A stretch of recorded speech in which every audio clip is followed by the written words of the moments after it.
नांदेड जिल्ह्याला यावेळेस मंत्रिपद मिळण्याची दाट शक्यता आहे। नांदेड जिल्ह्यातील मतदारांनी यावेळेस महायुतीला जोरदार कौल दिला आहे।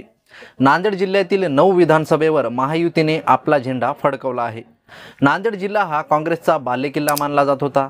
जिल्ह्यातील शंकरराव चव्हाण यांनी तर मुख्यमंत्रीपदाची व त्याबरोबरच देशाच्या गृहमंत्रीपदाची धुरा सांभाळली आहे। त्यांचे पुत्र अशोकराव चव्हाण यांनी सुद्धा महाराष्ट्राचे दोनदा मुख्यमंत्रीपद भूषवले आहे। यावेळेस मात्र विधानसभेच्या निवडणुकीत काँग्रेसच्या या किल्ल्याला मोठी खिंड पडली आहे। लोकसभेच्या जागेवर काँग्रेसचे प्राध्यापक रवींद्र चव्हाण हे जरी निवडून आले असले तरी विधानसभेच्या 9ही जागेवर महायुतीचे उमेदवार जिंकले आहेत। आज मुंबईतील आझाद मैदानावर मुख्यमंत्री म्हणून देवेंद्र फडणवीस तिसऱ्यांदा शपथ घेतील।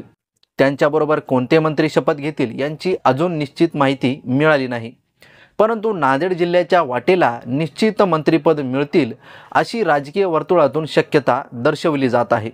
यामध्ये कोणकोणत्या आमदारांचा समावेश असेल याचीच चर्चा आपण आजच्या या खास व्हिडिओमध्ये करणार आहोत। नमस्कार, मी आहे SR सोनटके आणि आपण आहात आपल्या चावडीवर। भाजपचे नेते आणि मुखेड विधानसभेचे लोकप्रिय आमदार तुषार राठोड हे तिसऱ्यांदा विधानसभेवर निवडून आले आहेत। त्यांनी यावेळेस विजयाची हॅट्रिक मारली आहे। मुख्यमंत्री देवेंद्र फडणवीस त्यांच्या प्रचारासाठी आले असता तुम्ही तुषार राठोड यांना निवडून द्या, मी त्यांना मंत्री करतो असे जाहीर सभेमध्ये जनतेला आश्वासन दिले होते।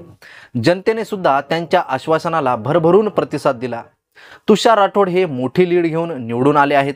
आता पाहावे लागेल की त्यांना कोणते खाते मिळते। मतदारसंघामध्ये त्यांची भावी मंत्री म्हणून चर्चेला उधाण आले आहेत। दुसरे उमेदवार आहेत ते म्हणजे मुख्यमंत्र्याचे लाडके आमदार म्हणून ओळखले जाणारे बालाजी कल्याणकर। बालाजी कल्याणकर हे नांदेड उत्तरमधून काँग्रेसचे उमेदवार अब्दुल सत्तार यांच्या मोठा मताधिक्याने पराभव करून निवडून आले आहेत। बालाजी कल्याणकर हे 2019ला आमदार म्हणून निवडून आले होते। उद्धव ठाकरे यांची साथ सोडत त्यांनी एकनाथ शिंदे यांच्यासोबत जाण्याचा निर्णय घेतला होता। एकनाथ शिंदे यांचे लाडके आमदार म्हणून त्यांची ओळख आहे। बालाजी कल्याणकर हे लोकांमध्ये मिसळणारे आमदार म्हणून जिल्ह्यातील परिचयाचे आहेत। नांदेड दक्षिण आणि उत्तर या दोन्ही जागा शिवसेनेने जिंकल्या आहेत। तिसरे उमेदवार म्हणून अजित पवार गटाचे आमदार प्रताप पाटील चिखलीकर हे लोहा कंधार मतदारसंघातून निवडणूक जिंकून आले आहेत। त्यांच्याकडे राजकीय अनुभव असून त्यांनी यापूर्वी नांदेडच्या लोकसभेचे नेतृत्व केले आहे। शांत स्वभाव असलेले प्रताप पाटील चिखलीकर यापूर्वी आमदार म्हणून विधानसभेत निवडून आले होते। अजित पवार यांच्याकडून त्यांना त्यांच्या नावाची घोषणा केली जाऊ शकते। मराठा चेहरा म्हणून देखील त्यांच्याकडे मंत्रिपद दिले जाऊ शकते। त्यानंतर भोकर विधानसभा मतदारसंघातील विजयी उमेदवार श्रीजयाताई चव्हाण यांचं नाव येण्याची शक्यता नाकारता येत नाही। अशोकराव चव्हाण यांचा भाजप प्रवेशाने भाजपची नांदेड जिल्ह्यामध्ये मोठी राजकीय ताकद निर्माण झाली आहे। भाजपमध्ये प्रवेश झाल्यानंतर त्यांना राज्यसभेची खासदारकी देण्यात आली। अशोकराव चव्हाण हे महाराष्ट्राचे दोनदा मुख्यमंत्री राहिले आहेत। त्यांच्या वडिलांनी अर्थातच शंकरराव चव्हाण यांनी देशाचे गृहमंत्री आणि महाराष्ट्राचे मुख्यमंत्री हे पद भूषविले आहेत।